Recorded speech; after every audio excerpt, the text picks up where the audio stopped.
Hi guys, welcome back to the Shannon Show. So today's video is going to be a review of 21 Bridges. If you haven't yet, please subscribe to my channel. I'm literally less than 10 subscribers away from hitting my goal of 1,000 subscribers. It will really help support my channel, and thank you to everyone who has subscribed so far. So without further ado, let's get into the review. So obviously 21 Bridges, I feel like everybody wants to go see it because Chadwick Boseman is the main man. Obviously he's been in the game for a while, but after Black Panther his kind of notoriety blew up and everybody kind of wanted to see what he was going to be in next. Obviously Black Panther's a while away.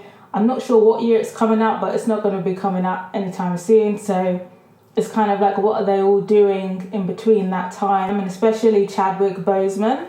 So kind of, you know, the trailer kind of gives away the main plot, so you know it's about, Chadwick Boseman is this police officer who became a police officer because his dad was a police officer who was killed on the job, and he's kind of got this name as being a cop, the cop that kills cop killers per se. So he's kind of got a name for himself in the office as, you know, being trigger happy per se.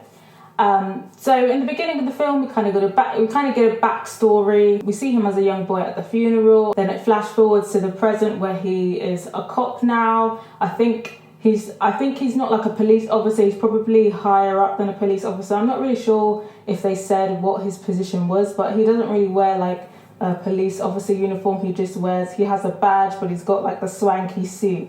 I'm not really sure what he actually is.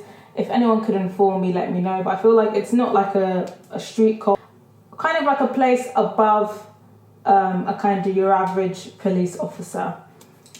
And he's kind of got this tribunal because of some incidents that have happened where he's killed suspects or perpetrators or whatever. And it's a thing where, you know, did he need to kill them, blah, blah, blah. And then amongst this, obviously in the trailer, we see this whole incident that happens where some cops get killed and the perpetrators are on the run, and he has made it his mission to go after them and find them because, you know, obviously he's the cop that kills cop killers, and it's now his mission to find these people. And that's basically the main plot of the film. And then at the end there's a twist that happens, but obviously when you watch the film you'll see the twist. It's a chase thing, he's got a limited amount of time to find them. But that's pretty much the plot of the film. Pretty much your average in kind of police kind of action film with a little twist in it. That's how I would describe it as. In terms of the story, I feel like the idea of the story was a good plot and could have potentially been a lot more engaging than it was. As a whole, the concept of the plot was quite interesting. And was a good plot on paper, but the execution really wasn't. The execution on screen could have been a bit better. I feel like there were some bits that were a bit underdeveloped, a bit rushed in terms of the plot. The action was really good. The action scenes were really good. They were like really satisfying to watch and very well choreographed. Obviously there's an element of a chase in it. That's kind of like a narrative, like the chase, and they've got the countdown going on in the back. And at first it was it was engaging, but as the movie went on, it started to get less and less engaging, and I feel like there were some aspects that they could have tweaked within the script that would have made it a bit more exciting. Perhaps maybe moving away from the core location, maybe that would have made it a bit more interesting, and I feel like it might have been a bit more interesting if the chase went beyond the 21 bridges. And also I think that the resolution at the end of the film was a bit unsatisfying as well. In terms of the acting, I wouldn't even say solid. I'd say that acting was okay. Like, it wasn't bad, but it wasn't good either. Like, I'd say the acting was okay. It wasn't bad, it wasn't good. Nothing really stood out to me. It was just kind of a standard standard acting within the action genre. I think maybe that's down to the director, who's Brian Kirk. I feel like that's the director's fault. Like, some of the acting could have been a bit more refined, so I feel like the director maybe was a bit too loose. You know, the check comes, he knows it's a guaranteed check, so he's just like not really putting that much effort in. Yeah, for me, the way that the acting seemed, it seems like the director wasn't really that hands-on.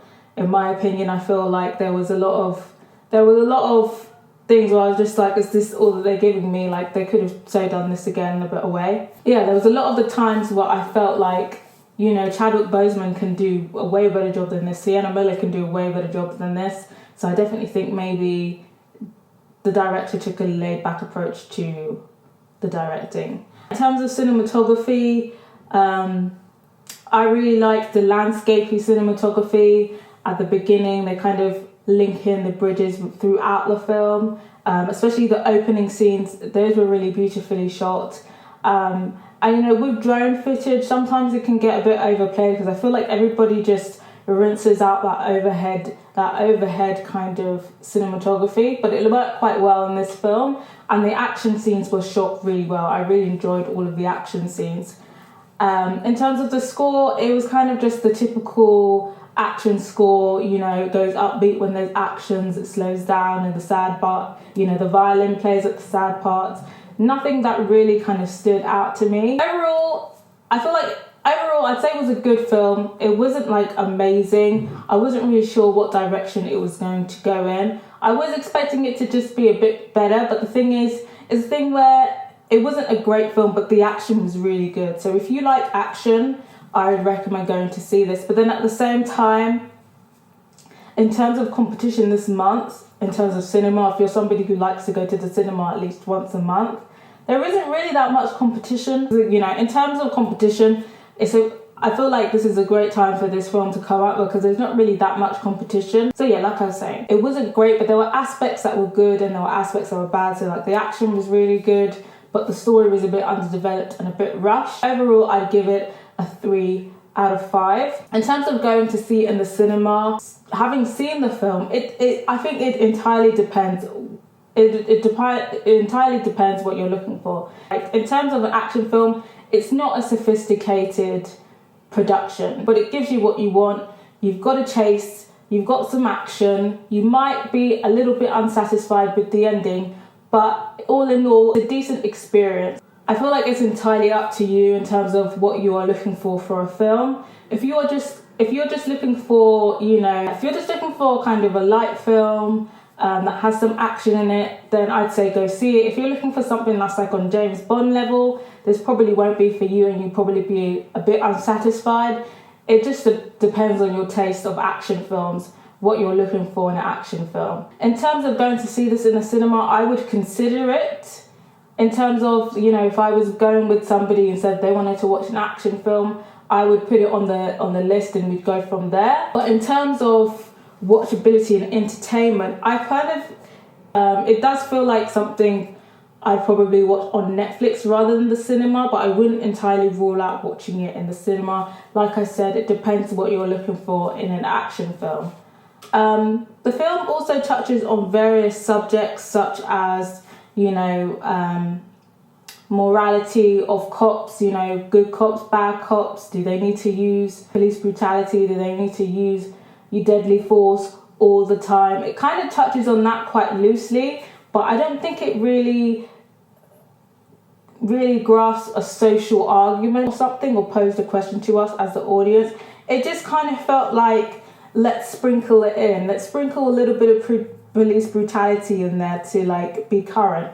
But it didn't really bring up a nuanced conversation. And it was just like, yeah, like I said, it just kind of just brought up police brutality for decoration. And then there's also the kind of aspect of, you know, are all criminals that bad, you know? Because it's kind of just like the two criminals. There was one, it's kind of like you see a lot in kind of some action films where there's the criminal that's entirely evil and then his sidekick that is like pure at heart and like not really that bad of a guy and should be able to get a second chance at life. They kind of intertwine that within the film, but again, it's just something that's kind of sprinkled. They don't really go into it. It's just kind of background noise. So like I said, a lot of the story was a bit underdeveloped and could have benefited from some more development. But yeah, for those of you who've watched the film, let me know what you thought about it. And for those of you who haven't watched it, Do you think this is is this a film that you would want to go see, and would you want to go see it in the cinema? And let me know what you thought of my review as well. And yeah, don't forget to subscribe. Bye.